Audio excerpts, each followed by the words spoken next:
اللہ اکبر کبیرہ۔ السلام علیکم ورحمۃ اللہ وبرکاتہ۔ بسم اللہ والحمد للہ والصلاة والسلام علی رسول اللہ، اما بعد۔ بند نہ کریں، برا حشر ہے، ذرا پیدل دوڑ لگا کے آئیں۔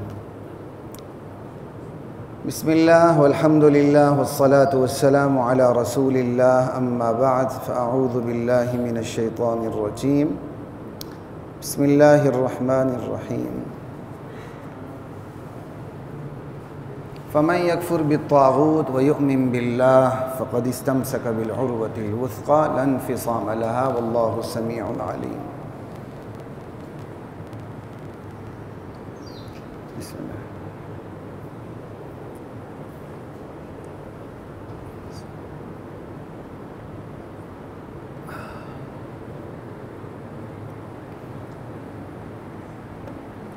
عموماً میری کوشش ہوتی جس موضوع پہ شرح صدر ہو اور میں کچھ ضرورت محسوس کروں کہ یار اس موضوع پہ بات ہونی چاہیے، تو وہ اس موضوع پہ آپ کے سامنے بات ہوتی رہتی ہے۔ ہم سے زیادہ الحمدللہ خیر اتنا بڑا دعویٰ تو نہیں کرنا چاہیے، الحمدللہ ہم طاغوت پہ بات کرتے رہے ہیں۔ وہ طاغوت کو پتہ نہیں کیا ایشو بنا لیا لوگوں نے، اور ایشو بناتے خود ہی طاغوت بن گئے۔ تو پھر میرا بھی جی چاہا کہ طاغوت کے لفظ پہ سر ہاتھ صاف کیے جائیں، آج کے پورے ماحول کو دیکھتے ہوئے کہ ہم میں سے کس کس پر طاغوت کی تعریف صادق آتی ہے، ہم میں سے کس کے اندر کتنا بڑا اور کتنا چھوٹا طاغوت چھپا بیٹھا ہے۔ چھپا کیا، علی اعلان ہے، اب تو سب کچھ اعلانیہ ہو رہا ہے، جو کچھ ہو رہا ہے اعلانیہ ہو رہا ہے۔ جس کا بندہ سوچ نہیں سکتا وہ گھر سے باہر نکلے تو نظر آ رہا ہوتا۔ تو آج کی اس نشست میں طاغوت کے حوالے سے بات ہوگی۔ میرا جی یہی چاہتا ہے کہ یار کم سے کم مسلمانوں کو اپنی اصل زبان کا تو پتہ ہو۔ ہماری اصل زبان کون سی؟ عربی، مادری زبان ہے تو اس کی بات کی ہے۔ اصل زبان جس کے ذریعے ہم نے قرآن و سنت کو سمجھنا ہے وہ تو عربی ہے، ٹھیک ہے۔ چلیں طاغوت کے بہانے میں آپ کو تھوڑی سی عربی گرامر کی بھی سیر کروا دیتا ہوں۔ کسی کو خشک لگے تو معذرت کہنے کی ضرورت ہی نہیں، خواہ مخواہ کیوں معذرت کہیں۔ کسی کو خشک لگے جی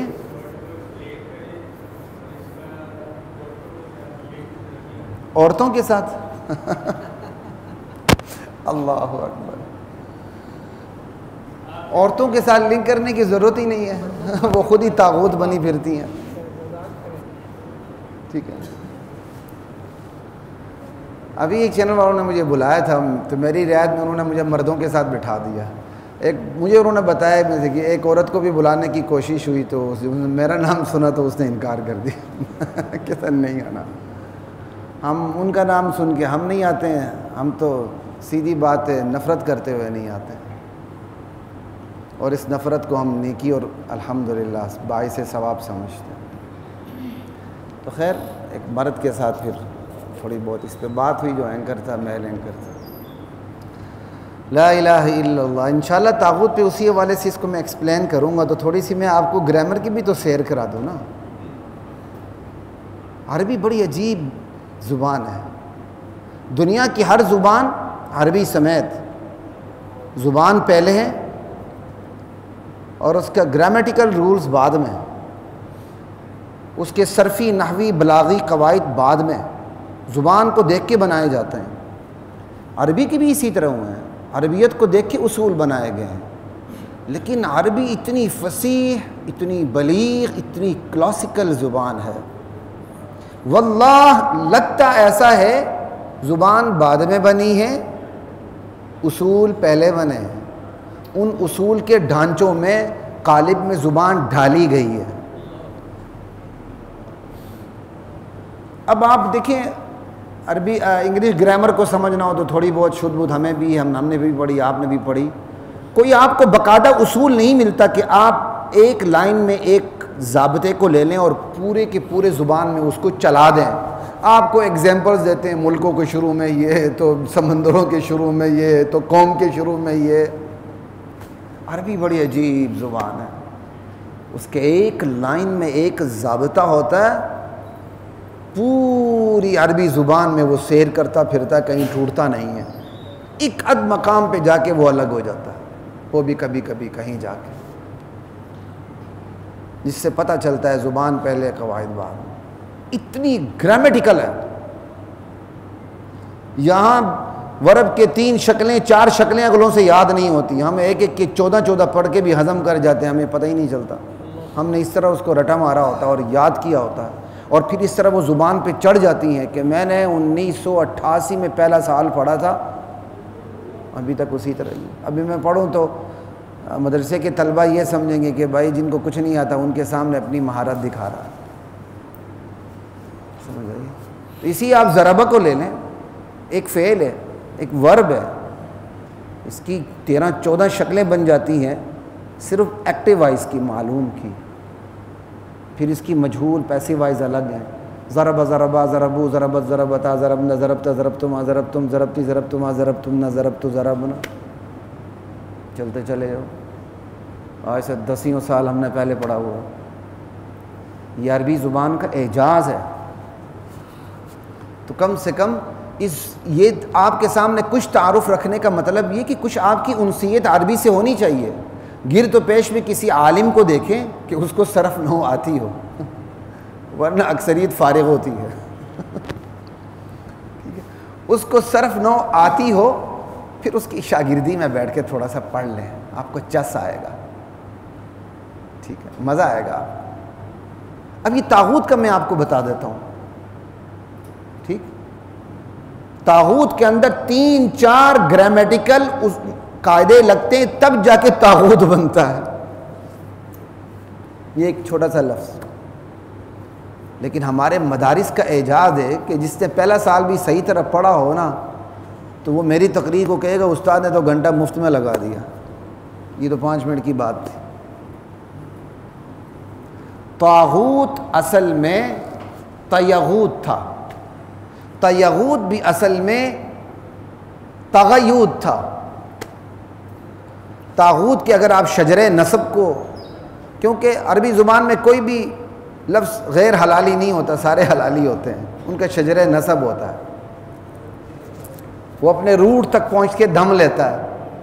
جو ہماری عربی ڈکشنریز ہیں نا، میں کس پہلو پہ بات کروں، وہ گرامیٹیکل ہوتی ہیں، وہ الفابیٹیکل نہیں ہوتی. آپ انگلش کے کسی ڈکشنری کو اٹھاتے ہیں تو وہ الفابیٹیکل ہوتی ہے. عربی کی ڈکشنریز گرامیٹیکل ہے. اب انگلش سے متاثر ہو کے بعض یہ جدید عربیوں نے الفابیٹیکل بھی بنائی ہے، لیکن ہماری کوئی دلچسپی نہیں ہوتی اس سے، ہم تو گرامیٹیکل دیکھتے ہیں. ٹھیک ہے، مثال کے طور پر لفظ استنصار ہے، ہم اس کو الفابیٹیکل نہیں دیکھیں گے. ہم جس کو صرف آتی ہوگی نا، وہ فوراً پکڑ لے گا یار استنصار تو بنا ہی نصرہ سے ہے، وہ نون صاد را میں جا کے اس کو تلاش کرے گا، الفابیٹیکلی نہیں دیکھے گا.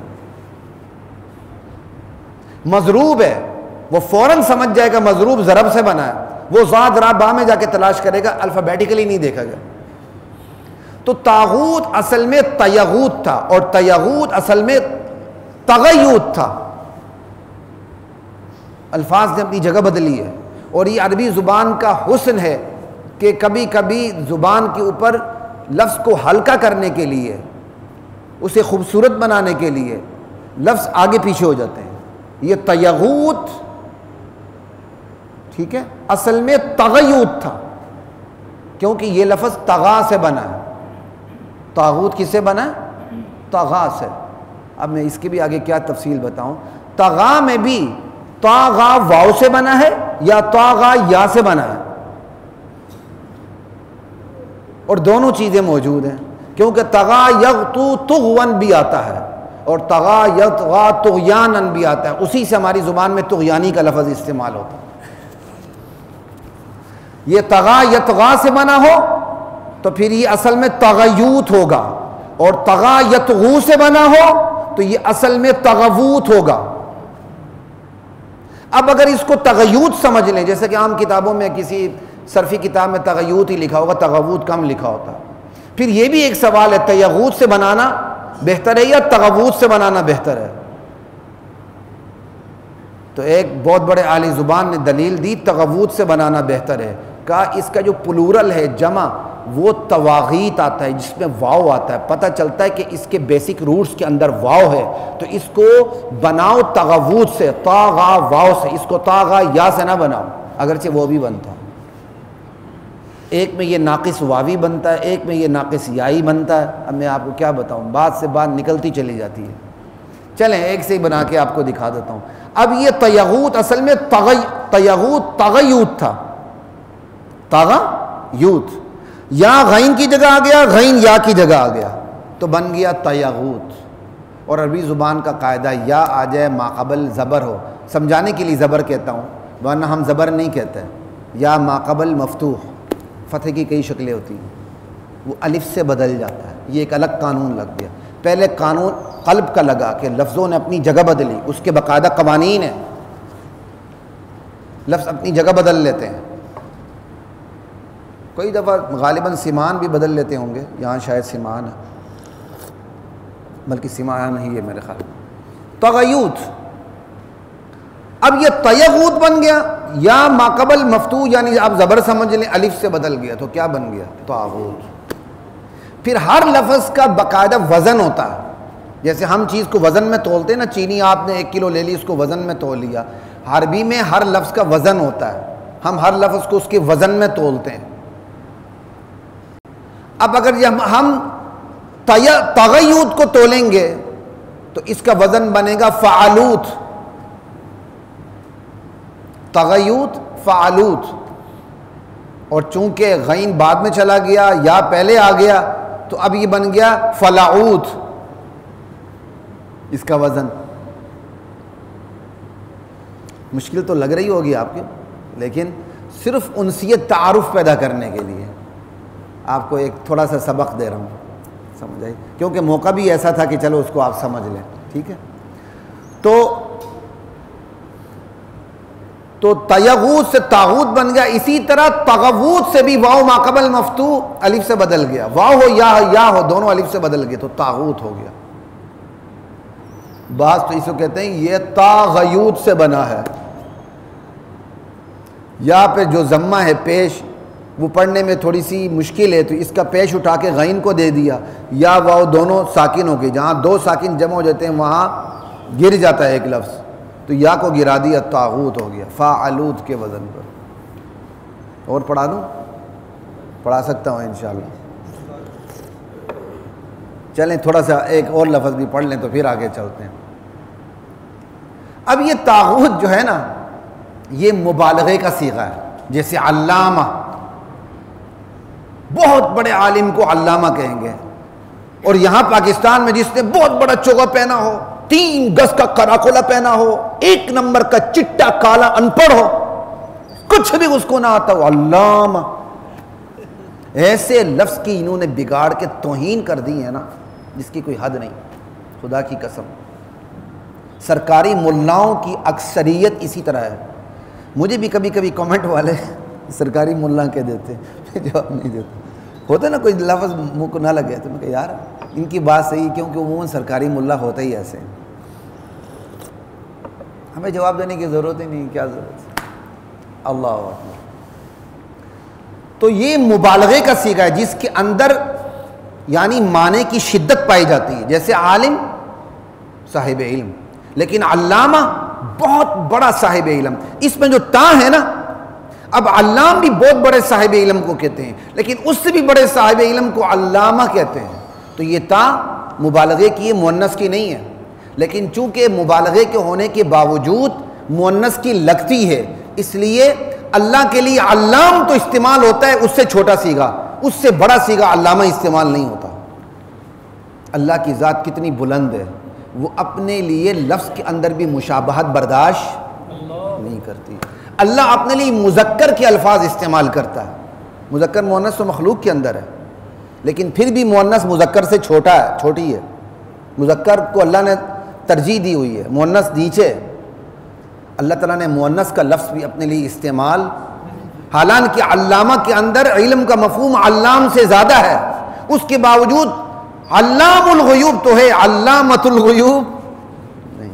اسی طرح طاغوت کے اندر یہ واو اور تا یہ دونوں مبالغے کی ہیں، اور دونوں کیا ہے؟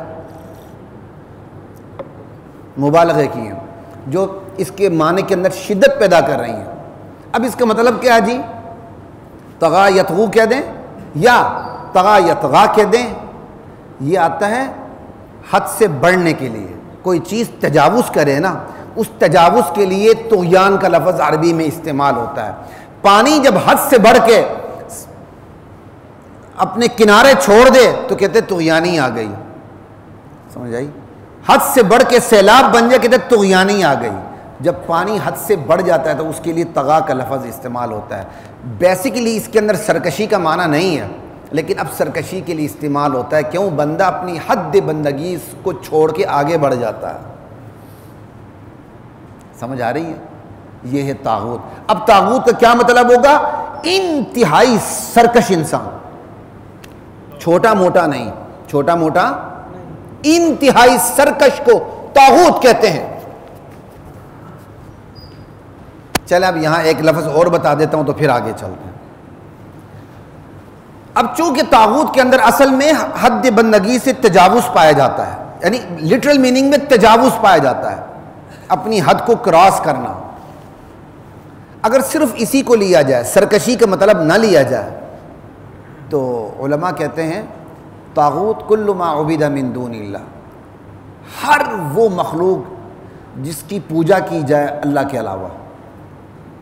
اس میں نبی بھی آ گئے، صالحین بھی آ گئے، اچھے بھی آ گئے، برے بھی آ گئے، بت بھی آ گئے، قبر بھی آ گئی، پتھر بھی آ گئے، سب کچھ آ گئے، ان پر طاغوت کے لفظ کا اطلاق ہو سکتا ہے اس معنی کو دیکھتے ہوئے کہ اللہ کے سوا جس کو بھی معبود بنا جائے وہ طاغوت ہے، کیونکہ انہوں نے اس کے اندر سرکشی کا معنی نہیں دیکھا، بلکہ کیا معنی دیکھا؟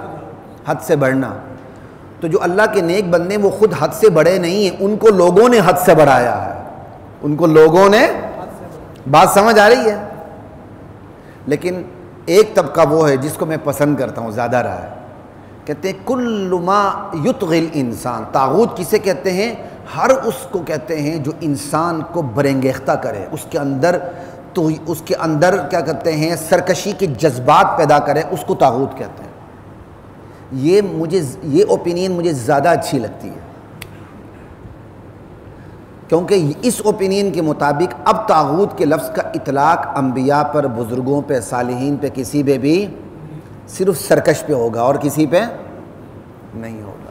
یہ میں نے اس لیے بتا دی چونکہ اہل علم بھی سنتے ہیں، کئی دفعہ ان کے دل میں اعتراض آئے گا جی ادھوری بات کر دی، تو میں نے پوری بات کر دی، ٹھیک ہے جی۔ تو کل ما یشغلک عن الحق فہو طاغوت، ایک بہت بڑے بزرگ کی طرف منسوب ہے، وہ کہتے ہیں ہر وہ چیز جو تمہیں حق سے پھیر دے وہ تمہارے لیے طاغوت ہے، ٹھیک ہے۔ اب یہ طاغوت کے اندر انتہائی سرکشی کا مطلب ہے، اسی کو ہم لے کے چلتے ہیں۔ اب ایک انسان ہے نماز پڑھتا ہے، کبھی کبھار اس کی نماز چھوٹ جاتی، فوراً توبہ کر لیتا ہے، تو حد بندگی سے تجاوز بھی وہ بھی کر گیا، لیکن طاغوت کے اندر جو مبالغہ ہے، انتہائی سرکش انسان، اس کا اطلاق معمولی بے عملی پر نہیں ہوگا۔ ہاں بندہ بے عملی کو عادت بنا لے، نماز چھوڑنے کو عادت بنا لے، وہ طاغوت ہے، اور اس کے اندر کمال درجے کی بدعملی پیدا ہو جائے، وہ جادوگری کرے، وہ زنا کرے، وہ ڈکیتیاں کرے، وہ چوریاں کرے، وہ فساد فی الارض کا مرتکب ہو، وہ طاغوت ہے۔ اسی طرح ایک بندہ عملاً تو اللہ کے عقیدے میں تو اللہ کے قوانین کو مانتا ہے، لیکن عملاً ان قوانین پہ عمل نہیں کرتا، بلکہ ان قوانین کے خلاف عمل بھی کرتا ہے اور فیصلے بھی دیتا، وہ طاغوت ہے، وہ فاسق ہے، اسے کافر نہیں کہیں گے۔ کیوں؟ عملاً وہ اسلام کے احکام، عقیدے میں وہ اسلام کے احکام کو تسلیم کرتا ہے، لیکن اس پہ عمل نہیں کرتا، چونکہ ملک کے قانون بہت سے غیر اسلامی قوانین ہیں، لہٰذا وہ اسی پر فیصلے دیتا ہے، وہ بھی طاغوت ہے۔ لیکن ایک شخص ہے وہ منحرف ہے، وہ اللہ کے بنائے ہوئے اصول سے انحراف نظریاتی طور پر کر چکا ہے، کر کے کسی اور انسان کا پیروکار بن چکا ہے، نظریاتی طور پر وہ طاغوت ہے کہ اس نے اللہ کو نظریاتی طور پہ چھوڑ دیا، اللہ کے مد مقابل کو نظریاتی طور پر اس نے اختیار کر لیا، وہ طاغوت ہے۔ جیسے یورپ کے اندر ہے، برطانیہ میں کنگ غلطی نہیں کرتا، قانون۔ اب کنگ کے اختیارات کس کے پاس آ گئے؟ پارلیمنٹ کے پاس۔ اب پارلیمنٹ کے بارے میں انہوں نے اصول کیا بنا لیا؟ پارلیمنٹ غلطی نہیں کرتی۔ عدالت کیا کرے گی؟ اگر انگلینڈ کی پارلیمنٹ کہہ دیتی ہے کہ تمام انسان کھوتے ہیں اور تمام کھوتے انسان ہیں، عدالت غلط نہیں کہہ سکتی۔ عدالت قابل عمل اس کی تعبیر کرے گی، اس کی تشریح کرے گی۔ غلط کیوں؟ قانون بنا لیا، پارلیمنٹ غلطی، اور یہ قانون کس کا ہے؟ اللہ غلطی نہیں کرتا، اور اللہ نے جو اپنے چنیدہ نمائندے بنائے ان کو غلطی ہونے سے بچا کے رکھتا ہے، انبیاء اور رسولوں کو، بس سمجھے؟ تو جو انسان اللہ سے منحرف ہو کے کسی اور کی یوں پیروی کرے جس طرح اللہ کی کرتے ہیں، وہ طاغوت ہے۔ اسی طرح کوئی انسان خدا کے بنائے ہوئے قوانین سے منحرف ہو کے خود اپنے آپ کو معبود کا درجہ دے دے، خود اپنے آپ کو ساورن پاور کا درجہ دے دے، وہ بھی سب سے بڑا طاغوت ہے۔ جیسے فرعون تھا جس نے کہا تھا انا ربکم الاعلی، میں ہی تمہارا پروردگار ہوں، سب کچھ تو میں ہوں تمہارا۔ ٹھیک ہے، یہ ہے طاغوت۔ اب مطلب سمجھ آ گیا؟ اب آگے چلتے ہیں۔ اب اس کی روشنی میں تھوڑا سا دیکھ لیجئے گا، یہ اب طاغوت کے جو میں نے مطلب بتا دیا، اس کی روشنی میں ذرا اپنے معاشرے کی طرف اب آپ سفر کریں۔ صرف ڈکشنریز تک تو اپنے آپ کو محدود نہ رکھیں نا۔ ابو جہل کو گالی دے کے بڑا مزہ آتا ہے، ابو لہب کے خلاف تبت یدا ابی لہب وتب پڑھتے ہوئے بڑا مزہ آتا ہے، وہی صورت اپنے اوپر فٹ ہو رہی ہو تو بلبلا اڑتے ہیں۔ اب طاغوت کے اس مطلب کو لے کے دیکھیں ہمارے کس فرد پر، کس ادارے پہ، کس نظام پہ، کس قانون پہ طاغوت کی تعریف صادق آتی ہے۔ ماں باپ بھی طاغوت ہو سکتے ہیں کہ نہیں ہو سکتا؟ ماں باپ اللہ کے قانون کے خلاف اپنی اولاد کی تربیت کریں گے، وہ طاغوت ہے اللہ کی نظر میں۔ میاں بیوی بھی طاغوت ہو سکتے ہیں۔ میاں بیوی نے اللہ کے قانون کے خلاف ایک دوسرے کو پسند کیا، پسند کر کے شادی رچا لی، گھر کا ماحول ایسا رکھا کہ اولاد جب پیدا ہو تو نیری کافر، ملحد و مشرک اور بےایمان اور زندیق اور مرتد بن کے ابھرے، تو وہ ماں باپ بھی، میاں بیوی بھی طاغوت، وہ ماں باپ بھی طاغوت۔ اولاد نیک ماں باپ کی تربیت قبول نہ کر کے منحرف ہو جائے، طاغوت۔ مشترکہ خاندانی نظام بھی طاغوت ہو سکتا ہے نہیں ہے؟ یہ جو عادت تیتر آدھے بٹیر والے لوگ ہوتے ہیں نا، جو عالم نہیں ہوتے، ادھر ادھر کی اردو انگلش کتابیں پڑھ کے انہوں نے تھوڑا بہت نالج لیا ہوتا ہے، انفارمیشن لی ہوتی ہے، معلومات ان کے پاس ہوتی ہیں، بیسک علم نہیں ہوتا جس کی بنیاد پہ بندہ بات کرے، وہ پھر تصویر کے ایک رخ کو دیکھے چلتا۔ نہیں جی خاندانی نظام تو فرشتوں والا نظام ہے ایک، نہیں جی خاندانی نظام تو ہے ہی طاغوت، دونوں باتیں غلط ہیں۔ بھائی خاندانی نظام انتظامی معاملہ ہے، وہ اللہ نے میرے اور آپ کے ہاتھ میں دے دیا ہے۔ اگر میں اپنے گھر کے اندر خدائی قانون رائج کرتا ہوں خاندانی نظام ہوتے ہوئے، جس میں میرا بھائی بھی رہتا ہے، میری بہنیں بھی رہتی ہیں، میرے ماں باپ بھی رہتے ہیں، وہ خاندانی نظام خدائی نظام ہے، طاغوتی نظام نہیں ہے۔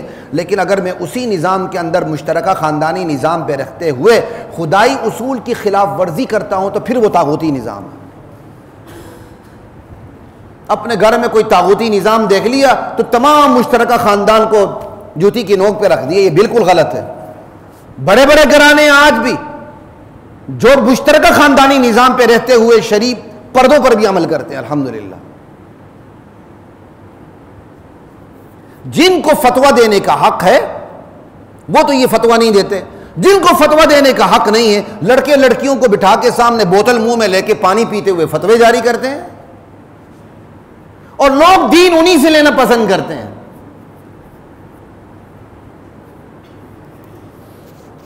لا الہ الا اللہ۔ تو مشترکہ خاندانی نظام بھی طاغوت ہو سکتا ہے، نہیں بھی ہو سکتا۔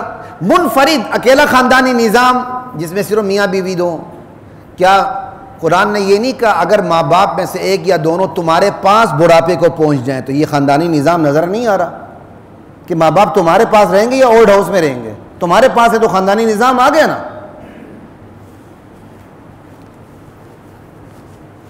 اساتذہ بھی طاغوت ہو سکتے ہیں غلط تربیت کرنے پر, شاگرد بھی طاغوت ہو سکتے ہیں صحیح تربیت قبول نہ کرنے پر, درسگاہیں بھی طاغوتی ادارے ہو سکتے ہیں غلط ماحول مہیا کرنے پر جس طرح آج کل ہے. اساتذہ بھی طاغوت ہو سکتے ہیں, شاگرد بھی طاغوت ہو سکتے ہیں, درسگاہیں بھی طاغوت ہو سکتی ہیں, ان کا ماحول بھی طاغوت ہو سکتا ہے, دفاتر بھی طاغوت ہوتے ہیں, ادارے بھی طاغوت ہوتے ہیں, نظام بھی طاغوت ہوتا ہے, قانون بھی طاغوت ہوتا ہے, آئین بھی طاغوت ہوتا ہے, قانون سازی بھی طاغوتی ہوتی ہے. قانون سازی کرنے نمائندے اور شیطان کے نمائندے طاغوتی ہوتے ہیں, نہیں بھی ہوتے. یہ تو میں نے اختصار کے ساتھ آپ کو اپنے پورے معاشرے کی ایک جھلک آپ کے سامنے رکھ دی ہے. پاکستان کا مطلب کیا؟ یہ تو بھائی موچی دروازے کا نعرہ ہے, یہ تو موچی دروازے کا نعرہ ہے. جو جماعت یہ کہتی ہے کہ یہ ملک ہم نے لے کے دیا ہے, خاور صاحب سو رہے ہیں, جو جماعت یہ کہتی ہے کہ یہ ملک ہم نے لے کے دیا ہے, وہ 1946 کے انتخابات کے سیاسی منشور کے اندر پاکستان کا مطلب کیا لا الہ الا اللہ دکھائے ذرا ہمیں. آپ کے ساتھ تو بات کرنی مجھے آسان ہوتی ہے نا, آپ وکلا ہیں, بات کو سمجھتے ہیں. وکلا کی ایک بہت بڑی خوبی یہ ہوتی ہے کہ فریق مخالف کے دلائل کو سننے کی ان کو عادت پڑی ہوتی ہے, اس کا فائدہ دین سننے میں انہیں ہو جاتا ہے. خدا کی قسم میں آپ لوگوں کی اس حوالے سے بڑی قدر کرتا ہوں. وکلا کو فریق مخالف کی بات سننے کی عادت ہوتی ہے, قاضی کو فریق مخالف کی دونوں کو بات سننے کی عادت ہوتی ہے. یہی عادت دین سننے میں انہیں کام آ جاتی ہے. ذرا صبر کے گھونٹ پی کے جب سنتے ہیں تو بات سمجھ میں آ جاتی ہے, کیوں جب بندہ سنتا ہے تو تکلیف ہوتی ہے, سمجھ آئی, سنتا ہے سہتا ہے, جب یہ سنتا بھی ہے سہتا بھی تو سمجھ بھی لیتا ہے. وہ سنے گا ہی نہیں, سہے گا ہی نہیں, سمجھے گا خاک. آج سنتے اس لیے نہیں کہ وہ سہ نہیں سکتے. پاکستان کا مطلب کیا لا الہ الا اللہ, یہ عوامی نعرہ تھا جس بنیاد پہ ہم نے ملک لیا, پوری دھرتی کو بیوقوف, احمق اور کھوتا بنایا, لیکن پاکستان میں اسلامی نظام قائم نہیں ہونے دیا. اس لیے پاکستان کسی شخصیت نے نہیں بنایا, پاکستان قربانی دینے والے مہاجروں نے, ماؤں بہنوں نے اور ذبح ہونے والوں نے, اپنی عزتیں لٹانے والوں نے, اپنی جانیں قربان کرنے والوں نے, اپنے بچوں کو یتیم بنانے والوں نے, اپنی بیویوں کو بیوہ بنانے والوں نے بنایا. کیونکہ یہ پاکستان لا الہ الا اللہ کے نام پہ وجود میں آیا. ان بیچاروں کو کیا پتا کہ یہ تو موچی دروازے کا نعرہ ہے, یہ تو سیاسی منشور ہی نہیں ہے.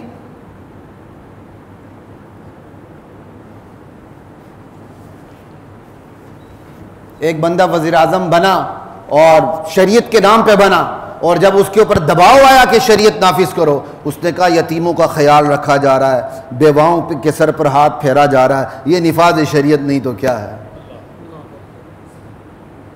تو پھر تو میرے خیال ملکہ الزبتھ ہے, کیا نام اس کا لفظ کیا ہے, الزبتھ کیا ہے, خلیفہ بنا دینا چاہیے, کیونکہ پھر تو وہاں تو بڑا اچھا قانون ہے. یہ کوئی بات ہوئی؟ انا للہ و انا الیہ راجعون. پاکستان کا مطلب کیا لا الہ الا اللہ اس ملک میں نہیں آیا. محض اخلاقیات پہ, محض چند باتوں پہ آپ اس کو یہ نفاذ شریعت ہے, اس کو نفاذ شریعت نہیں کہتے. پاکستان کا مطلب کیا لا الہ الا اللہ, اور نافذ کیا ہوا 1935 ایکٹ. اب اس 1935 ایکٹ کو آپ کیا کہیں گے, اسلامی یا طاغوتی؟ طاغوتی, سیدھا سیدھا. اس کو لانے والے پھر کون ہوئے آپ خود دیکھ لیں. آپ چند ایک کو مستثنا قرار دیں گے نا, یار ان کی نیتیں صحیح تھی لیکن ان کی چلی. ایک شخصیت نے کہا کہ میری جیب میں جتنے بھی سکے ہیں وہ سارے کھوٹے ہیں. ٹھیک ہے, ہم تو کہتے ہیں کھوٹوں سکوں سمیت آنا ہی نہیں چاہیے تھا. لا الہ الا اللہ. پاکستان کا پہلا وزیر تعلیم غیر مسلم، پہلا وزیر قانون غیر مسلم، پہلا وزیر خارجہ زندیق اور مرتد مرزائی. کیا یہ طاغوت نہیں ہے؟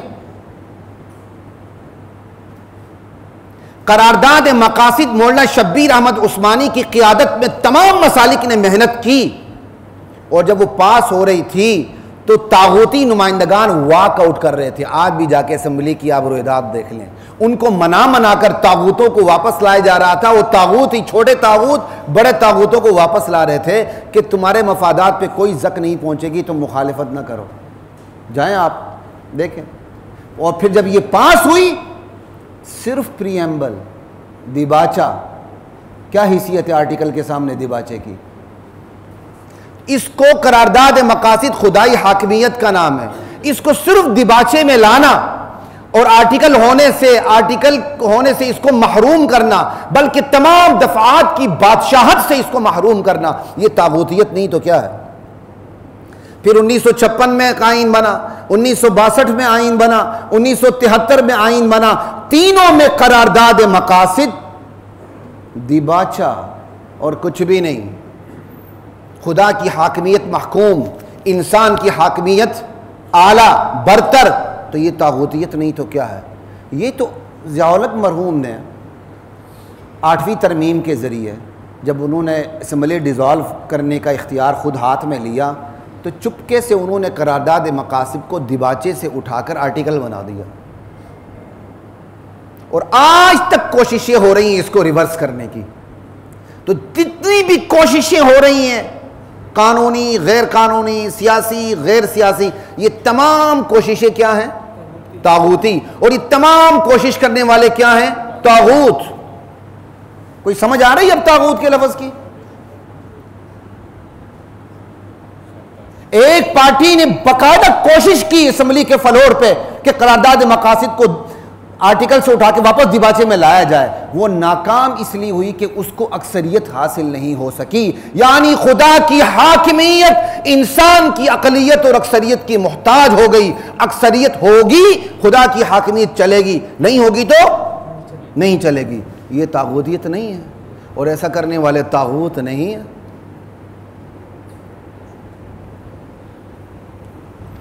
لا الہ الا اللہ. خدا کی حاکمیت کو ہم نے جمہوریت کا محتاج بنا دیا. اللہ اکبر. کیس دائر ہوتا ہے صوبے کی کورٹ میں کہ قرارداد مقاصد آرٹیکل بن چکا ہے، لہذا صدر مملکت کا اختیار ختم کیا جائے قاتل کو معاف کرنے کا. ہائی کورٹ سے فیصلہ آتا ہے بالکل صدر کا اختیار ختم کر دیا گیا. وہی فیصلہ سپریم کورٹ میں چیلنج ہوا، وہ ریورس ہوا. 3 رکنی بینچ بیٹھا جس نے فیصلہ دے دیا یہ دفعہ باقی دفعات کے بالکل برابر ہے. خدا کی حاکمیت دیگر دفعات کے برابر ہے. اس سے زیادہ بات نہ کروں نا. اللہ اکبر کبیرہ. تو قرارداد مقاصد کو اٹھا کر دیباچہ بنانے کی جتنی بھی کوششیں ہو رہی ہیں اس ملک میں، سیاسی غیر سیاسی، قانونی غیر قانونی، یہ سیکولر طبقے کو بڑی تکلیف ہے اس قرارداد مقاصد خدائی حاکمیت کہ یہ کسی وقت بھی اپنا کام دکھا سکتی ہے. دعا کریں اس ملک کے غیور اہل قانون کا ایک لارجر بینچ بیٹھے جو فیصلہ کرے کہ قرارداد مقاصد کو دیگر تمام دفعات پہ برتری اور فوقیت حاصل ہے. آمین تو کہیں یار. ہم دعا تو کر سکتے ہیں. یہ دعا کرنا کوئی دہشت گردی تو نہیں ہے نا. یہ حق اللہ نے ہمیں دیا ہے اور طاغوتی جمہوریت نے بھی دیا ہمیں یہ حق. دعا کریں کہ پرامن طریقے سے خدا کی حاکمیت کو پوری دنیا کے اندر برتری حاصل ہو. سمجھائی؟ لا الہ الا اللہ. تو یہ طاغوت کے لفظ کو سمجھیں. کیا ٹرانسجینڈر ایکٹ پارلیمنٹ میں نہیں آیا؟ پاس نہیں ہوا تو یہ کیا تھا؟ طاغوتیت. تو پاس کرنے والے کیا ہوئے؟ طاغوت. ختم نبوت کے بارے میں کلہاڑا مارنے کی کوشش ہوئی کہ نہیں؟ تو کوشش کرنے والے کیا ہوئے؟ طاغوت. کوشش کیا ہوئی؟ طاغوتیت. کفر و اسلام کی غلط تشریحات، اسلام کو مسئلہ کشمیر بنا دینا، اصلی قرآن پیش کرنے کی کوششیں کرنا، وہ بھی برٹش لائبریری سے کی تصدیق شدہ اصلی قرآن آئے گا جی، تو کہنے والے طاغوت، کوششیں کرنے والے طاغوت، کوشش طاغوتیت۔ آپ کا سوشل میڈیا طاغوت نہیں ہے، میاں بیوی ننگے ہو کر آتے ہیں پیسہ کماتے ہیں۔ آپ کا مین سٹریم میڈیا طاغوت نہیں ہے، میں ہر ایک کو نہیں کہہ رہا الا ماشاء اللہ، اکثریت۔ کیا یہ طاغوتی کردار نہیں ہے؟ اللہ اکبر، یہی طاغوت بھائی۔ حیا کے جنازے نکل چکے ہیں خدا کی قسم، سنیک کے اوپر، ٹک ٹاک کے اوپر، سوشل میڈیا کے اوپر۔ باپ دیکھ رہا ہے کہ میری بیٹی مختصر لباس کے اندر ٹک ٹاک پہ پوری دنیا کو اپنا نظارہ کرا رہی ہے، وہ خاموش ہے، کیوں؟ باپ کے تب اپنا خرچہ خود نکال رہی ہے۔ انا للہ و انا الیہ راجعون۔ حمیت نام تھا جس کا، گئی وہ تیمور کے گھر سے۔ یہ طاغوتیت نہیں ہے؟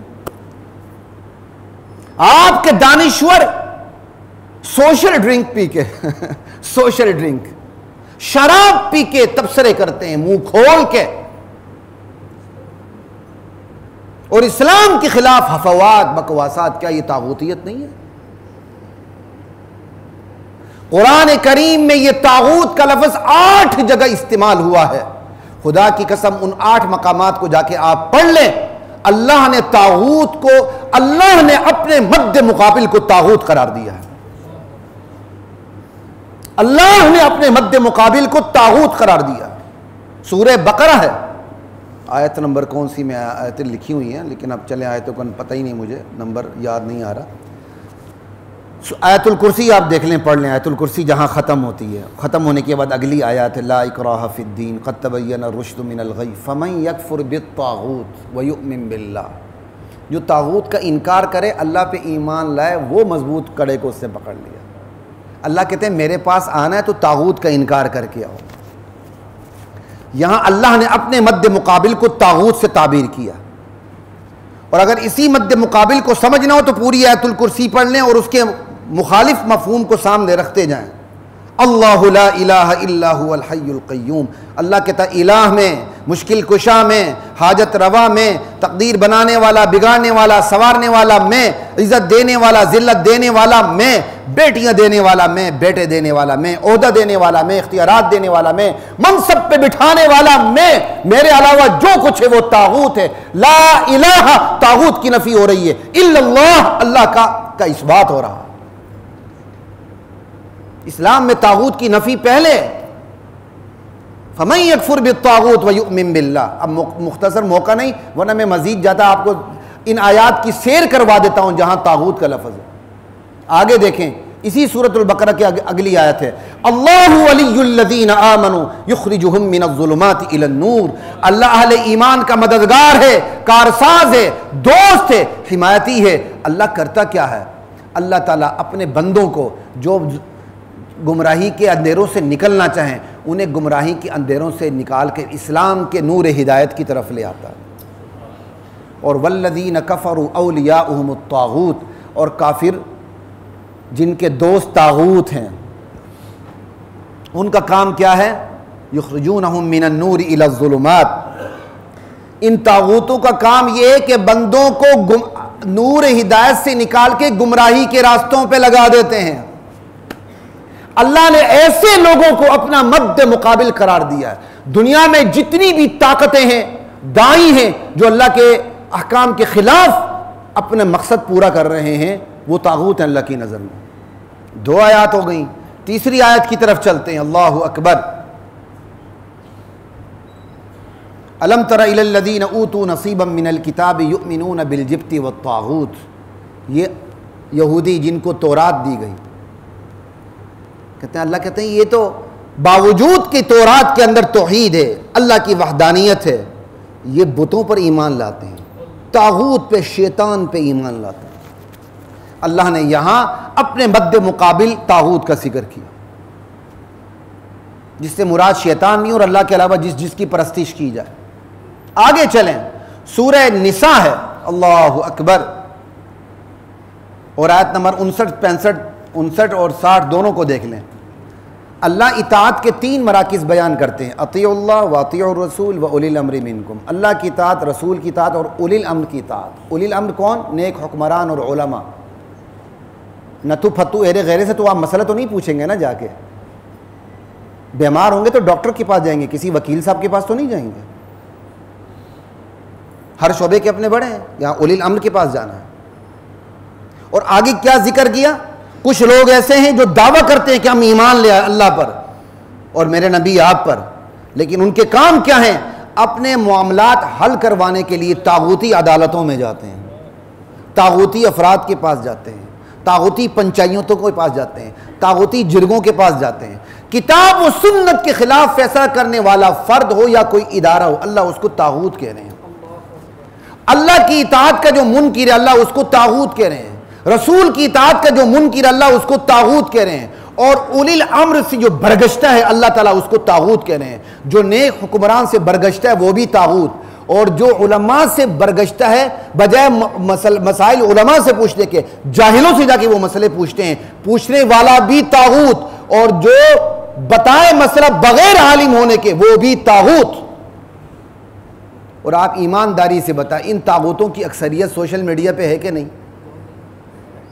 ہر نتھو پھتو اٹھا کے دین کے بارے میں فتویٰ دے رہا ہوتا ہے. عربی کا ایک لفظ پڑھنا نہیں آتا، خدا کی قسم، ترجمہ تو بہت دور کی بات ہے.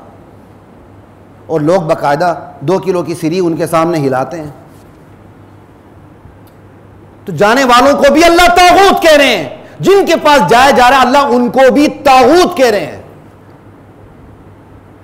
اللہ اکبر. آگے چلیے، اللہ کہتے ہیں قُلْ هَلْ أُنَبِّئُكُمْ بِشَرٍّ مِّن ذَلِكَ مَثُوبَةً عِندَ اللَّهِ. کیا میں آپ کو خبر دوں ان لوگوں کی جو بدترین مخلوق ہے اللہ کے ہاں؟ مَن لَعَنَهُ اللَّهُ وَغَضِبَ عَلَيْهِ وَجَعَلَ مِنْهُمُ الْقِرَدَةَ وَالْخَنَازِيرَ وَعَبَدَ الطَّاغُوتَ.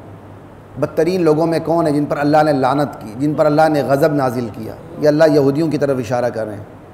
اور ان میں سے کچھ کو سور اور بندر بنا دیا. وَعَبَدَ الطَّاغُوتَ، اور جو طاغوت کی عبادت کرتے ہیں. طاغوت کے کہنے پر شرک کرنا خود طاغوت کی عبادت ہے. شیطان کی عبادت، شیطان کے کہنے پر شرک کرنا خود شیطان کی عبادت ہے. یہ تو ایک تعویل ہو گئی. لیکن آج کی دنیا میں بھی، گئی دنیا کا مجھے پتہ نہیں، تحقیق نہیں، آج کی دنیا میں ایسے گروہ پیدا ہو چکے ہیں باقاعدہ جو شیطان کی شکل بناتے ہیں. علل اعلان شیطان کی عبادت ہو رہی ہے، علل اعلان. اور قرآن 1400 سال کا زندہ معجزہ ہے. اللہ کہتے ہیں بدترین مخلوق وہ ہے جو شیطان کی عبادت کرتے ہیں مجھے چھوڑ کے. آپ سوشل میڈیا پہ سرچ کر لیں، آپ کو وہ لوگ مل جائیں گے جو علل اعلان شیطان کی عبادت کرتے ہیں. اللہ اکبر. اسی طرح سورہ نمل میں ہے وَلَقَدْ بَعَثْنَا فِي كُلِّ أُمَّةٍ رَسُولًا أَنِ اعْبُدُوا اللَّهَ وَاجْتَنِبُوا الطَّاغُوتَ. اللہ کہتے ہیں ہم نے ہر امت میں رسول بھیجا، تعلیم یہ دی اللہ کی عبادت کرنی ہے، طاغوت سے بچنا ہے. تو اللہ کے مقابلے میں ہر قوت، ہر طاقت طاغوت ہے. اور پھر ایک آیت ہے الذین آمنوا یقاتلون فی سبیل اللہ والذین کفروا یقاتلون فی سبیل الطاغوت. اہل ایمان اللہ کے راستے میں لڑتے ہیں اور اہل کفر طاغوت کے راستے میں لڑتے ہیں. اب جو اللہ کے راستے میں نہیں لڑتا لیکن لڑتا ہے تو پھر وہ کس کے راستے میں لڑا؟ طاغوت کے راستے میں. اگر وہ کسی امریکہ کے لیے لڑتا ہے طاغوت کے لیے، کسی اور سپر پاور کے لیے لڑتا ہے طاغوت کے لیے، اپنے مفادات کے لیے لڑتا ہے طاغوت کے لیے، مجبوراً لڑتا ہے اور اپنے ہی مسلمان بھائیوں کو ذبح کرتا ہے طاغوت کے لیے، بغیر کسی وجہ کے مسلم افواج پہ حملہ کرتا ہے طاغوت کے لیے، قومیت کی بنیاد پہ لڑتا ہے طاغوت کے لیے لڑ رہا ہے، لسانیت کی بنیاد پہ کوئی لڑتا ہے طاغوت کے لیے لڑ رہا ہے، علاقائیت اور صوبائیت کی بنیاد پر کوئی لڑتا ہے اور فساد مچاتا ہے وہ طاغوت کے لیے، اور بغیر کسی وجہ کے خود اپنے ہاتھوں سے مسلمانوں کو ذبح کرتا ہے، اپنے بھائیوں کے خون بہانے کا کیا کہتے ہیں وہ ذریعہ بنتا ہے اور کافروں کا لشکر بن جاتا ہے، وہ طاغوت کے لیے لڑ رہا ہے. اب اپنے معاشرے میں دیکھیں کہ میرے اور آپ کی لڑائیاں، میری اور آپ کی صلح، میری اور آپ کی حد بندیاں کس کے لیے کس کے لیے نہیں ہیں. ہمارے معاشرے میں تو ہر دوسرا فرد طاغوت ہے. ہم دادا گیری کے لیے لڑتے ہیں کہ ایک خاص مخصوص ایریے میں میری دادا گیری چلے، میرا سکہ چلے. چونکہ اس علاقے میں میری قوم زیادہ رہتی ہے لہٰذا میری قوم کا پاوا مضبوط ہونا چاہیے. وہ اللہ کے لیے نہیں لڑ رہا، اپنی قوم کے پاوے کے لیے لڑ رہا ہے. قبائلی علاقوں میں ایک روایت ہے وہ ان کے حق میں بھی جاتی ہے، ان کے خلاف بھی جاتی ہے. ایک بندے کو کچھ ہو جائے پوری قوم کھڑی ہو جاتی ہے. اگر اس کے ساتھ حق ہے تو بڑی اچھی بات، اگر اس کے ساتھ حق نہیں ہے تو طاغوت کے لیے لڑنا ہے. یہ روایت اللہ کے نبی نے محنت کر کے اسلام کے لیے استعمال فرمائی. کہا انصر اخاک ظالما او مظلوما، اپنے بھائی کی مدد کرو چاہے وہ ظالم ہو یا مظلوم ہو. صحابہ کی اتنی تربیت ہو چکی تھی وہ حیران ہو گئے، یا رسول اللہ مظلوم ہو تو اس کی مدد کی سمجھ آتی ہے، ظالم ہو تو ہم اس کی کیسے مدد کریں. وہ عرب معاشرہ جو ظلم کو دیکھتا نہیں تھا، بس قبیلے کو دیکھے کھڑا ہو جاتا تھا، اس کے تربیت یافتہ لوگ آج کہہ رہے ہیں یا رسول اللہ جو ظالم ہے اس کی مدد کیسے کریں ہم. کہا اس کا ہاتھ روک لو ظلم سے، یہ اس کی مدد ہے. لا الہ الا اللہ. تو ان تمام آیات کو آپ دیکھ لیں، والذین اجتنبوا الطاغوت ان یعبدوها وانابوا الی اللہ لهم البشریٰ. جو طاغوت سے اجتناب کرتے ہیں، اس کی بندگی نہیں کرتے، اس کی پیروی نہیں کرتے، اللہ کی طرف رجوع کرتے ہیں، ان کے لیے بشارت ہے. جو بات کو توجہ سے سنتے ہیں، اچھی بات پہ عمل کرتے ہیں، اولئک الذین ھداھم اللہ، یہی لوگ جن کو اللہ نے ہدایت دی. پورے قرآن کریم میں دیکھ لے طاغوت کو اللہ نے اپنا مد مقابل قرار دیا ہے، چاہے وہ شرک کی وجہ سے مد مقابل بنے، چاہے وہ کفر کر کے مد مقابل بنے، چاہے وہ الحاد سے مد مقابل بنے، چاہے وہ بدعات کر کے مد مقابل بنے، چاہے وہ بے عملی پر اصرار کر کے مد مقابل بنے، چاہے وہ بد عملی کر کے مد مقابل بنے. بہرحال کوئی چھوٹا مد مقابل ہے اللہ کے سامنے، کوئی بڑا مد مقابل ہے. یہی کرسی، یہی اختیار، یہی منصب، یہی ذمہ داریاں اگر غلط طریقے سے استعمال ہوں، وہ منصب، وہ کرسی، وہ منبر مجھے حق بولنے نہ دے بلکہ جھوٹ بولنے پر مجبور پر کرے، تو یہ بھی طاغوتیت ہے. اللہ کی ذات ہم سب کو دین پر عمل کی توفیق عطا فرمائے. وآخر دعوانا الحمدللہ رب العالمین.